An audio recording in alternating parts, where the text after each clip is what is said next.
धूर्त बिल्ली के न्याय की कहानी। बहुत पुरानी बात है। एक जंगल में एक बहुत विशाल वृक्ष के तने में एक खोल था। उस खोल में कपिंजल नाम का एक तीतर रहा करता था।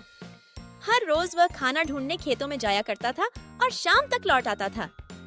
एक दिन खाना ढूंढते ढूंढते कपिंजल अपने दोस्तों के साथ दूर किसी खेत में निकल गया और शाम को नहीं लौटा। जब कई दिनों तक तीतर वापस नहीं आया तो उसके खोल को एक खरगोश ने अपना घर बना लिया और वहीं रहने लगा। लगभग 2 से 3 हफ्तों बाद तीतर वापस आया।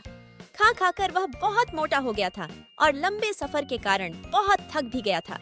लौटकर उसने देखा कि उसके घर में खरगोश रह रहा है। यह देखकर उसे बहुत गुस्सा आ गया और उसने झल्लाकर खरगोश से कहा, ये मेरा घर है, निकलो यहाँ से। तीतर को इस तरह चिल्लाते हुए देख खरगोश को भी गुस्सा आ गया और उसने कहा, कैसा घर? कौन सा घर? जंगल का नियम है कि जो जहाँ रह रहा है वही उसका घर है। तुम यहाँ रहते थे, लेकिन अब यहाँ मैं रहता हूँ और इसलिए यह मेरा घर है। इस तरह दोनों के बीच बहस शुरू हो गई।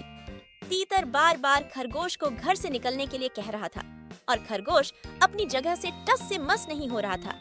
तब तीतर ने कहा कि इस बात का फैसला हम किसी तीसरे को करने देते हैं। उन दोनों के इस झगड़े को दूर से एक बिल्ली देख रही थी।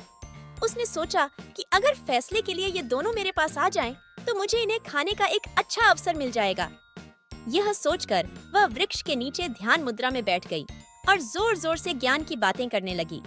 उसकी बातों को सुनकर तीतर और खरगोश ने बोला कि यह कोई ज्ञानी लगती है और हमें फैसले के लिए इसके ही पास जाना चाहिए।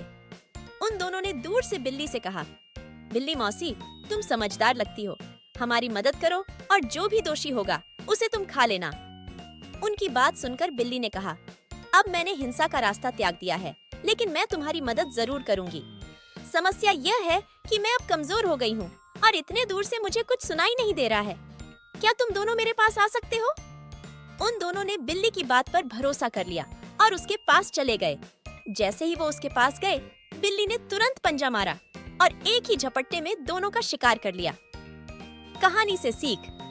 कहानी से हमें यह सीख मिलती है कि हमें झगड़ा नहीं करना चाहिए और अगर झगड़ा हो भी जाए तो किसी तीसरे को बीच में आने नहीं देना चाहिए।